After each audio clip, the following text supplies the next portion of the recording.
Bismillahirrahmanirrahim. Assalamualaikum warahmatullahi wabarakatuh.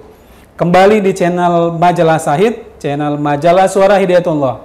Alhamdulillah pada siang hari ini kita kembali dalam program spesial bertema mengapa harus kuliah di perguruan tinggi Hidayatullah. Alhamdulillah di hari ini, di siang hari ini kita kedatangan tamu yang juga beliau adalah Ketua Sekolah Tinggi Teknologi Stigma Internasional Malang, yang juga merupakan salah satu perguruan tinggi milik dari Hidayatullah. Alhamdulillah, para pemirsa dimanapun berada, sebelum kita mengupas lebih jauh dan berbincang dengan Dr. Nanang Nurpatria, jangan lupa Majalah Suara Hidayatullah edisi bulan September 2023 sudah terbit. Jangan lupa pastikan di rumah Anda memiliki edisi September 2023. Banyak kupasan-kupasan yang menarik dari laporan khusus, kemudian juga kajian utama, dan rubrik-rubrik lainnya yang bisa menjadi inspirasi untuk keluarga-keluarga muslim dimanapun berada. Baik, pada hari ini seperti sampaian sebelumnya, kita kehadiran Dr. Nanang Nurpatria. Assalamualaikum Ustaz. Waalaikumsalam. Sehat ya? Alhamdulillah. Alhamdulillah sehat. sudah datang di studio kami, di studio channel Majalah Sahid. Kebetulan lagi ada kegiatan di Jakarta ini Ustaz. Ya, lagi ada pelatihan kepemimpinan. Masya Allah. Diistilahkan kami itu Principal School of Hidayatullah. Gitu. Bersinergi dengan Hidayatullah Institute. Nah, jadi alhamdulillah ada kolaborasi. Kolaborasi ya, Masya Allah.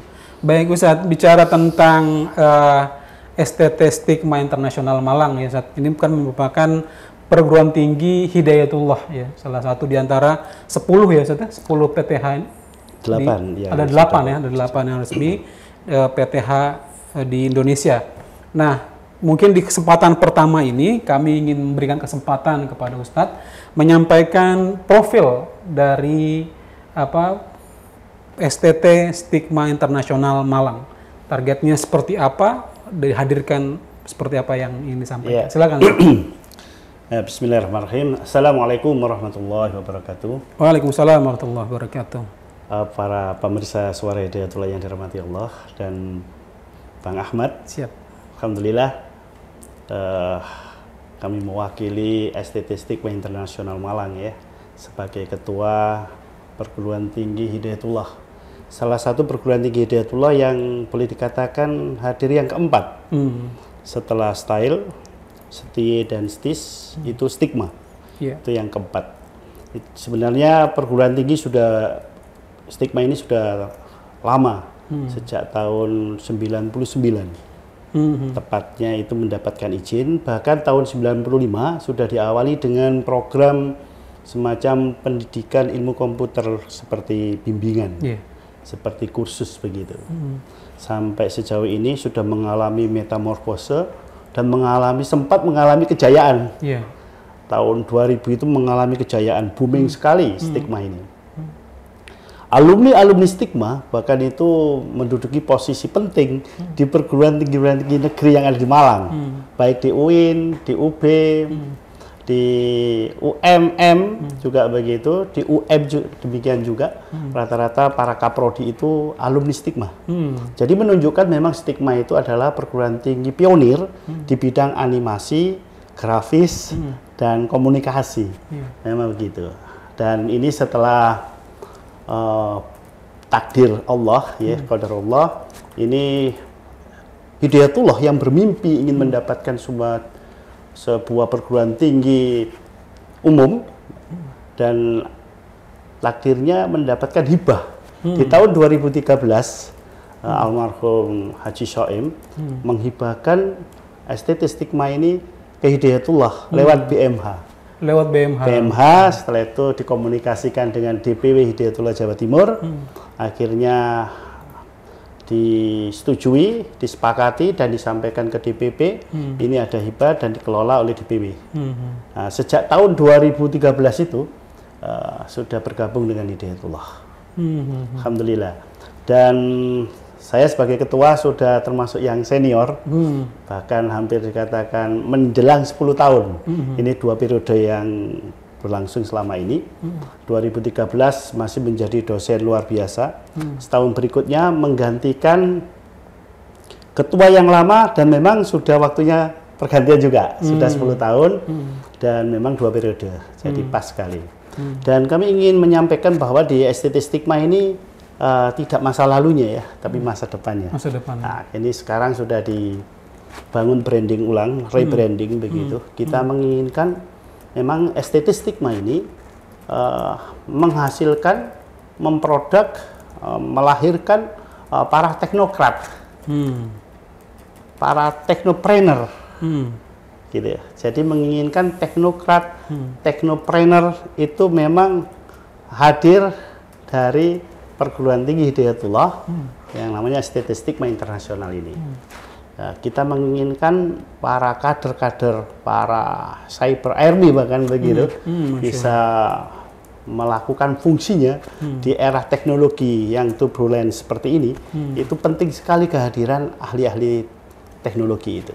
Nah, kita mengharapkan para kader, para warga Hidayatullah bahkan para khalayak secara umum masyarakat Indonesia untuk bisa mengikuti dan mengirimkan putra-putrinya di STT Stigma Internasional ini. Insya Allah ada di samping teknokrat, teknopreneur yang kita harapkan tadi itu ada tambahnya, Bang Ahmad. Jadi bahwa excellent karakter itu juga menjadi suatu unggulan yang kita terapkan. Kita menginginkan di situ kampus teknologi yang islami, dan ini yang kita usung, ini yang kita programkan untuk ke depan insya Allah dengan menempati gedung baru, menempati relokasi, dan saat ini sudah memiliki gedung mandiri, satu tahun ini ya, sudah di tengah kota, di jalan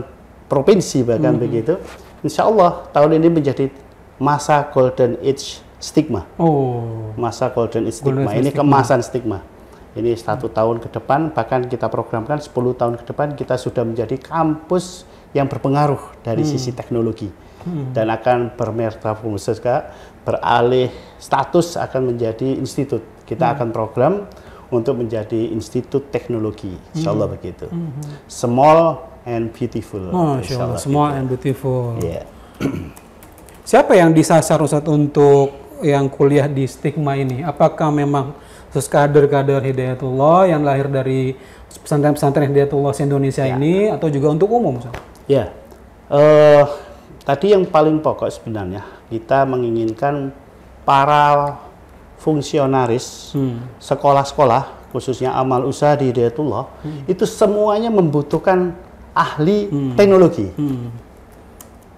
Dan itu kalau bisa dilahirkan dan didapatkan dari alumni-alumni STT Stigma Internasional, itu sudah istilahnya linier, sudah tidak perlu untuk memberikan pembekalan di luar kapasitas teknologinya, karena kita sudah mengedepankan excellent karakter itu. Jadi ini sungguh menarik. Dan di tengah-tengah masyarakat kita tahu bahwa bahkan dikatakan teknologi dalam arti HP itu menjadi setan gepeng. Dan ini sangat berisiko bagi para anak muda khususnya, betul. Makanya kami mengedepankan excellent karakter dalam arti adab begitu, dalam arti untuk bisa memberikan nuansa atmosfer keislaman kepada mereka, di samping kemampuan kompetensi dalam bidang teknologi. Dan ini sangat cocok sekali untuk masyarakat secara umum. Nah, saat ini memang secara proporsional kita itu lebih banyak masyarakat umumnya daripada warga Hidayatullah. Kami menginginkan 50-50 lah. Jadi semua jamaah warga Hidayatullah yang mempunyai amal usaha, khususnya sekolah-sekolah, sangat membutuhkan admin. Bahkan di DPP ini, untuk ahli-ahli teknologinya, ini sudah didominasi oleh Stigma, ya. Khususnya dari sisi programmer ya. Kalau programmer itu tidak atau boleh dikatakan langka untuk bisa didapatkan secara otodidak. Ini memang harus melalui semacam pendidikan-pendidikan gitu. Masyarakat dan juga kader Hidayatullah Imam Beranda juga ingin tahu dong, se-qualified apa sih stigma bisa melahirkan seorang teknokrat? Artinya dari sisi pengajarnya, kurikulumnya, seperti apa yang disiapkan oleh stigma, Ustaz? Sampai sejauh ini kita sangat welcome ya dengan kebijakan pemerintah ya.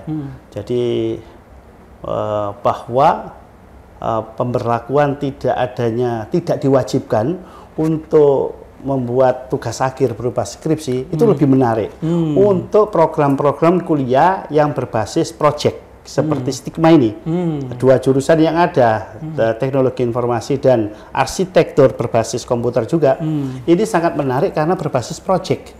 Jadi sebenarnya tidak ada artinya tulisan ilmiah yang didapatkan, dilahirkan jika tidak ada projectnya.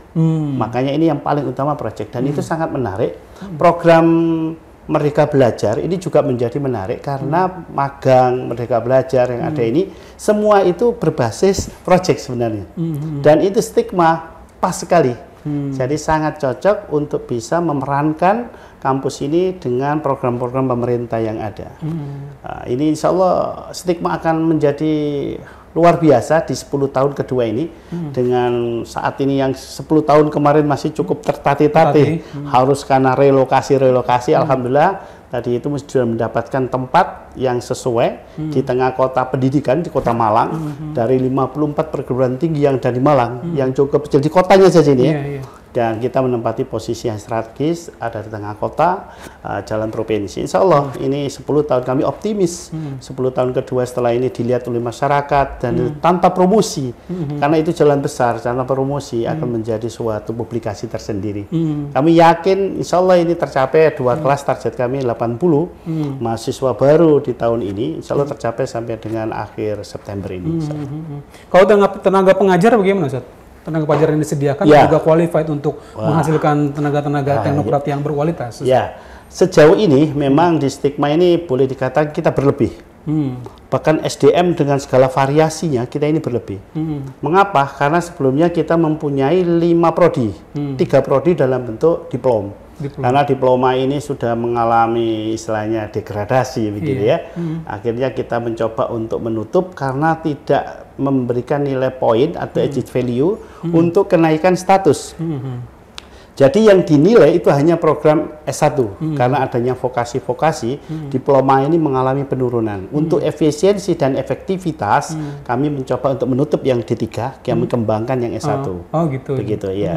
Dan ini dosen-dosen sungguh berlebih karena dari 5 prodi yang ada menjadi 2 prodi yang ada ini berlebih. Bahkan kita bisa sangat variatif karena di situ ada ahli grafis, ahli program, bahkan kita juga merekrut yang sesuai dengan Hidayatullah yang mayoritas banyak amal usaha berupa pendidikan yang sekolah ini mulai dari TK sampai perguruan tinggi bahkan begitu.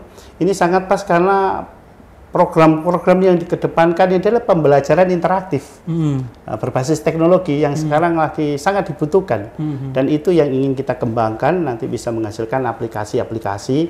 Saat ini sudah kita kembangkan aplikasi berbasis digital untuk supervisi sekolah. Itu supervisi itu sangat membantu, sangat membantu baik supervisi akademik maupun supervisi manajerial. Ini yang akan kita kembangkan terus. Jadi di Dikdasmen sendiri itu program-program itu diselesaikan, dikerjakan oleh alumni-alumni stigma. Itu sudah cukup dan bisa diselesaikan. Nah ini yang menarik bagi kami. Insya Allah stigma tidak hanya menjadi jargon, bahwa teknokrat itu memang ini terbukti dan menghasilkan alumni-alumni yang mampu melakukan penerapan ilmunya di tengah-tengah masyarakat. Menarik tadi Ustadz mengatakan tentang positioning itu melahirkan tidak cuma teknokrat tapi juga teknopreneur. Nah, ingin punya pertanyaan, apa sih maksudnya teknopreneur ini? Para alumni ini tidak kita arahkan ya, tidak kita arahkan untuk sekedar menjadi seorang karyawan, seorang staf, bahkan jadi hanya ASN misalkan begitu, tidak kita inginkan. Memang dalam jiwa teknolog ini, jadi anak muda ini kita bangun juga teknopreneur. Jadi kemampuan mengembangkan teknologinya untuk wira swasta, untuk wirausaha, untuk membangun kediriannya dari sisi ekonomi, dari sisi networking, dari sisi pengembangan ilmu. Ini karena kalau sudah mendapatkan tools, mendapatkan alatnya untuk bisa sudah dibekali dengan ilmu dasar, karena kuliah itu yang paling pokok adalah ilmu dasarnya itu tadi. Kalau sudah mendapatkan itu, pengembangannya mudah. Asal ada kemauan, insya Allah bisa menjadi mampulah bersaing, mampu bersaing di tengah-tengah masyarakat, bahkan untuk bersaing dengan alumni-alumni dari perguruan tinggi negeri sekalipun. Gitu. Artinya kan sekarang ini kan yang lagi tren ini kan munculnya startup baru ya, dari sisi aplikasi teknologi. Artinya dengan program yang disediakan oleh Stigma ini sangat memang mendukung kebutuhan dari pasar saat ini. Ya, sangat pas itu. Jadi memang itu ada beberapa kualifikasi ya. Untuk startup itu kebanyakan berbasis Android. Betul. Nah, memang alumni kita ada yang di ini berbasis Android, bahkan itu sudah mengikuti lomba-lomba sampai ke Singapura, di Bali dan lain-lain. Bahkan kita pernah memenangkan juara sekota Malang mengalahkan UB. Mengalahkan UB. Jadi berbasis Android ini ada salah satu dosen kami memang itu di komunitas perkodingan dan Android. Ini yang mendominan untuk bisa mewarnai para mahasiswa untuk membangun startup itu. Kemudian yang lebih menarik lagi, saya kira ini positioning ya, karena kan kalau kita bicara tentang daya saing, ini kan yang menyediakan jurusan atau fakultas teknologi kan juga cukup banyak ya Ustaz. Cukup banyak. Cuman kemudian pertanyaannya ada soal daya saing. Ya, gimana agar Stigma ini bisa adaptif dengan daya saing yang ada di masyarakat, terutama kampus-kampus yang menyediakan jurusan teknologi. Ya, jadi ada nilai lebih ya di Stigma itu. Tadi saya sampaikan di samping teknokrat, teknopreneur itu masalah excellent karakter. Dan ini kalau di negara-negara maju tidak melihat kompetensinya saja sebenarnya, bahkan dilihat adalah akhlaknya. Bahkan ada suatu yang viral itu ya, untuk merekrut calon pegawai, dia melihat siapa yang membetulkan tempat sampah, siapa yang mematikan lampu waktu naik. Nah, itu adalah salah satu contoh excellent karakter. Dan itu yang disenangi oleh para pengusaha, oleh para bos-bos. Jadi memang dia di samping kompetensi yang mudah sekali didapatkan di era sekarang, juga yang paling sulit, yang sekarang yang paling sulit adalah kemampuan atau kompetensi akhlak itu tadi. Good lookingnya itu menjadi menarik untuk para bos-bos itu, tidak perlu melakukan, apalagi di Hidayatullah sebenarnya pendidikan integral berbasis tauhid itu tidak hanya didominasi oleh pendidikan dasar dan menengah, bahkan sampai perguruan tinggi. Jadi anak-anak dan mahasiswa ini dikenalkan tentang paradigma tauhid, dan itu menjadi suatu nilai lebih sendiri ya. Dan itu memberikan kontribusi yang positif bagi suatu kantor, institusi, lembaga, organisasi, amal usaha, karena mereka sudah didasari dengan akidah. Dan berbasis tauhid ini memberikan kenyamanan, keamanan tanpa ada kontrol yang berlebih dari kita untuk memonitoring dan mengevaluasi. Begitu. Wah, ini berarti lulusan-lulusan atau alumnus dari STT Stigma Internasional Malang ini sangat didambakan oleh para pemilik usaha, Ustaz ya? Karena secara kejujuran sudah terjamin, secara adab sudah bagus, keilmuan juga sudah sangat mencukupi gitu ya. Ada salah satu mahasiswa yang ada di kantor DPP itu juga lagi-lagi ya. Karena hampir setiap tahun kita mengirimkan alumni-alumni terbaik itu diminta oleh DPP untuk menjadi pengelola IT yang ada di sini. Karena ke depan ini IT ini menjadi suatu komoditi, bahkan bisa dikatakan begitu, yang paling urgent. Hampir semua itu berbasis teknologi, dan kejahatan pun berbasis teknologi. Makanya kita membutuhkan ahli-ahli yang bisa melakukan proteksi-proteksi itu, dan itu adalah ahli-ahli yang dari hasil pendidikan. Karena pengembangan ilmunya itu perlu dibekali dengan yang dasar tadi itu. Contoh kemarin itu ada yang magang di suatu lembaga bonafit ya, itu sangat menginginkan untuk tetap magang, lanjut setelah magang diterima kerja. Tapi karena ada program pengabdian, meskipun magang dan di tempat yang bonafit, kita harapkan mereka kembali, akhirnya mau kembali. Kayak Hidayatullah tidak. Padahal tawarannya lebih mungkin lebih, bisa 5 kali, 7 kali. Itu luar biasa itu. Nah, itu harusnya diapresiasi, gitu ya. Nanti oleh DPP diapresiasi dan memang diberikan tempat untuk beraktualisasi. Dan memang alumni perguruan tinggi teknologi ini memang tidak bisa dikotak dengan pendekatan waktu. Memang pendekatannya target. Idealnya memang target. Karena mereka itu sangat menginginkan suatu produk, suatu hasil berbasis project tadi itu. Ada yang mampu mengerjakan 1 jam, 2 jam, 3 jam. Tidak perlu dikotak dengan pendekatan waktu, masuk jam segini, keluar jam segini, itu aja. Itu tidak menarik itu sebenarnya. Kurang produktif. Jadi produktivitasnya akan menurun kalau seperti itu. Kalau memang tidak mampu memberikan keleluasaan begitu, ya minimal terjadi kombinasi. Kombinasi antara kemandiriannya dan pendekatan waktu yang ada itu terjadi tarik ulur lah, kayak seperti main layang-layang. Harusnya begitu memposisikan para teknokrat yang ada ini, ahli-ahli teknologi ini, supaya bisa berkembang. Kalau di kotak dan terbatas waktunya, itu hanya terkesan seperti pegawai kantoran, seperti admin, seperti operator, dan itu tidak menarik, itu membosankan kalau seperti itu. Gitu. Kalau di stigma itu juga apakah menunjang untuk proses pembelajaran jarak jauh misalnya, karena kan pola belajar hari ini semenjak COVID kan memungkinkan terjadinya proses belajar jarak jauh. Apakah juga stigma melakukan itu, Ustaz? Ini sebenarnya dapur perusahaan ya. Oh, dapur perusahaan. Kita masuk ke dapurnya. Ya, jadi memang sesuatu, ada teori memang, chaos teori namanya, ya. Kekacauan dan lain-lain itu, ketidakteraturan yang ada itu, dan contohnya pada waktu pandemi COVID kemarin. Nah, pandemi COVID ini memberikan suatu refleksi bagi kita, muhasabah bagi kita. Ada kondisi seperti yang membuat semuanya menjadi sangat-sangat terbatasi ya gerakannya ya. Dan itu akhirnya memberikan keleluasaan menjadi kita familiar dengan hal-hal yang sifatnya online gitu-gitu ya. Zoom online gitu, hybrid atau apa begitu. Dan ini memang sejak 2-3 tahun kemarin ini memang diformalkan oleh pemerintah, diizinkan dan dibolehkan. Meskipun lambat laun sudah mulai ditata ulang saat ini. PJJ pendidikan jarak jauh itu memang sudah mulai ditata ulang supaya tidak semuanya bisa melakukan itu sekedar program online, tidak terjadi pembelajaran yang berkualitas akhirnya nanti.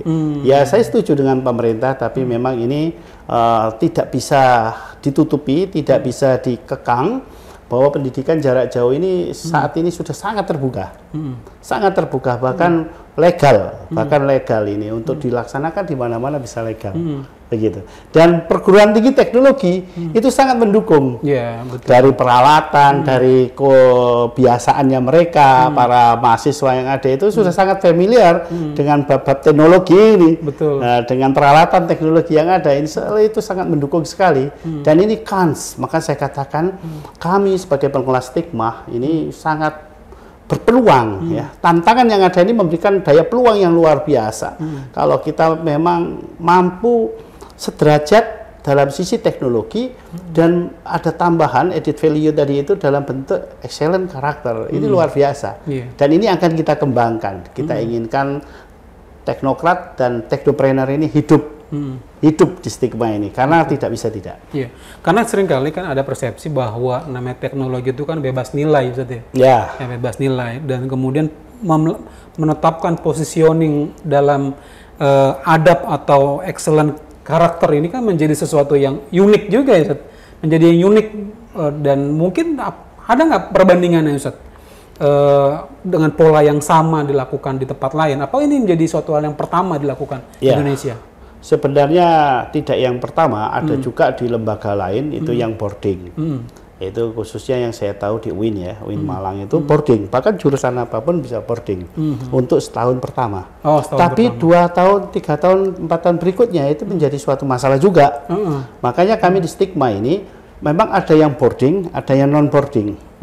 Nah, ini yang non boarding dan boarding ini memang pendidikan dan prosesnya sama. Tetapi kita memberikan nilai lebih, mahasiswa kita kondisikan untuk bisa bertemu dengan mata kuliah agama.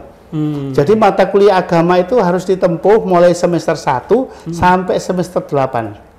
Tiap semester bertemu dengan materi keagamaan. Dan itu yang akan mengantarkan mereka untuk selalu kita bisa mampu mengingatkan mereka bahwa kerawanan dengan berbagai macam istilahnya kalau boleh dikatakan kerusakan moral dan lain-lain itu kita batasi, seminimal mungkin kita batasi. Begitu. Menarik pemirsa sekalian, selama 8 semester ya Ustaz ya? 8 semester. 8 semester mahasiswa terus dibingkai dalam mata kuliah agama. Masya Allah, berarti memang bagaimana melahirkan teknokrat muslim, juga teknopreneur yang siap diserap oleh masyarakat dan juga dunia luar, sehingga kemudian melahirkan Ustaz nyebutnya tadi cyber army ya. Luar biasa. Nah, pertanyaannya tadi Ustaz bilang ada yang boarding, ada yang non boarding. Nah, bedanya apa itu Ustaz? Jadi memang yang boarding ini kita tidak membatasi bahwa mereka itu yang mendapatkan fasilitas beasiswa. Jadi memang itu kita bebaskan, mau yang beasiswa non beasiswa boleh boarding. Syarat dan ketentuan berlaku. S dan K-nya berlaku ya. Jadi begitu. Dan yang non boarding ini memang ada sekitar, karena ini lingkungan kampus ya, di kanan kiri itu ada kampus juga yang memang padat dengan komunitas anak-anak kos yang ada di situ. Jadi kalau tidak boarding ya kos-kos di sekitar itu. Dan kita mengharapkan mereka itu memberikan suara yang positif. Sebagai mahasiswa stigma, karena kita bekali dengan keagamaan tadi itu yang per semester harus ada, itu mengharapkan para mahasiswa itu terwarnai secara keislaman. Jadi di tengah-tengah masyarakat, di kos-kosan, minimal sholat itu merasa itu panggilan, bisa memenuhi panggilan azan, bisa datang ke musola atau ke masjid, begitu. Otomatis itu menjadi nilai tambah ya bagi stigma, karena di tengah-tengah masyarakat cari pemuda, cari mahasiswa yang seperti itu sekarang menjadi langka sekarang ini. Makanya stigma ini kita kembar-kemborkan terus. Ayo kita kedepankan yang namanya sholat ini. Nah itu bahkan di stigma praktek kehidupan sehari-hari di perkuliahan dan lain-lain. Jadwal kuliah harus mengikuti jadwal sholat. Tidak boleh ada ada kuliah di saat jam sholat.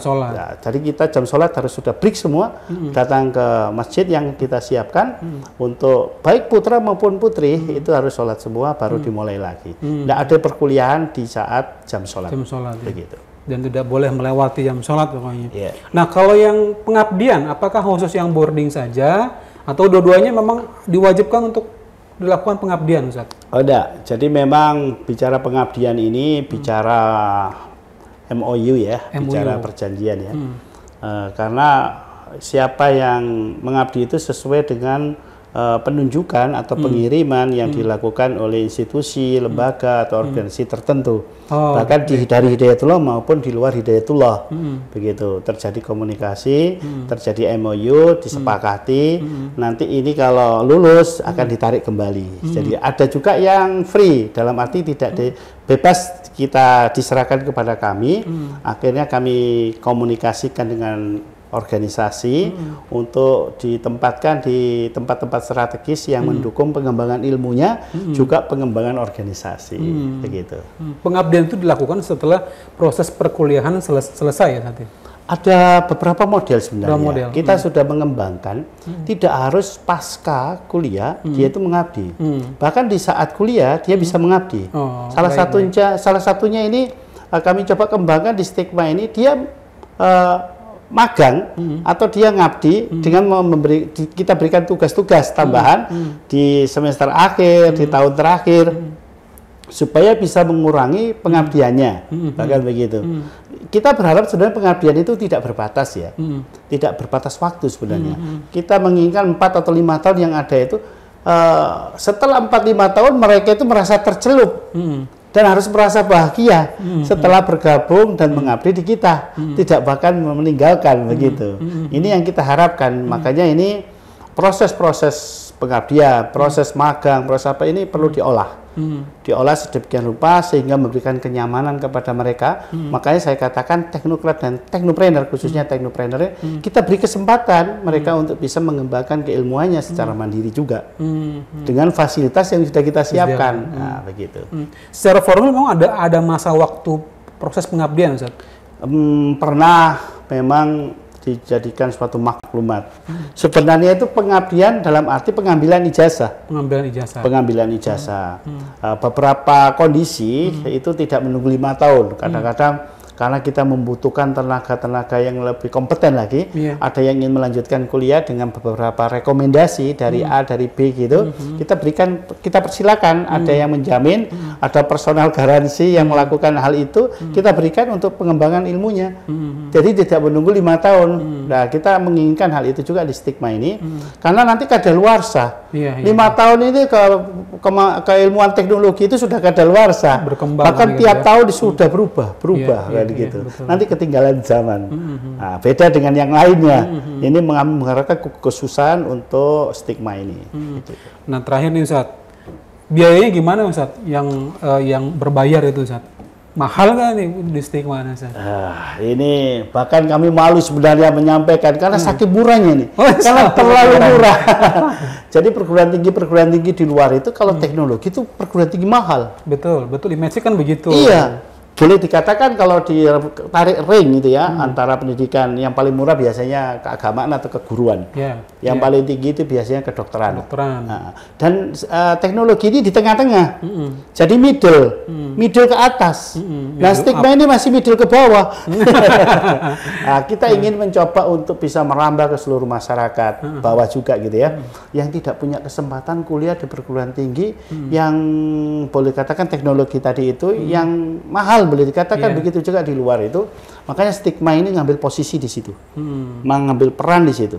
Kita ingin banyak merambah masyarakat kelas bawah untuk bersama-sama menjadi seorang teknokrat, teknopreneur yang kita kasih kesempatan lah intinya begitu. Murah tapi berkualitas ya. Siap. Saya bilang small and beautiful. Small and beautiful. Dan itu cita-cita Bapak Pembina kita Ustadz Abdurrahman itu memberikan, ayo kita buat meskipun kecil kita ini tetap cantik, menawan dan menarik. Baik Ustadz, silakan untuk menyampaikan closing statement dari stigma. Silakan Ustadz. Ya, alhamdulillah. Setelah mengalami metamorfose dan kita mendapatkan karunia diberikannya hibah perguruan tinggi Hidayatullah, stigma yang di bawah Kemendikbud ini suatu hal yang langka ya.